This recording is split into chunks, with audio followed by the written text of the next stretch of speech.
How to find Instagram posts that you have previously liked. So this is what we are going to talk about today in this video. So make sure to subscribe to the channel. This really helps a lot. So without any further ado, let's move into the video. First of all, open Instagram on your mobile. As you open Instagram on your mobile, go to the profile option down below. As you click on the profile option down below, then go to these three lines up above. As you click on these three lines, you will have an option of your activity down below. So click on your activity.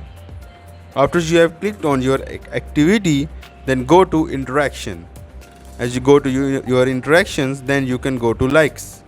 Now here you can see the videos or the pictures or the posts that you have liked previously, and you can find them here. So this is all from the video. Make sure to like and subscribe the channel. If you have any question, please put it down in the comment section. Thank you and have a nice day.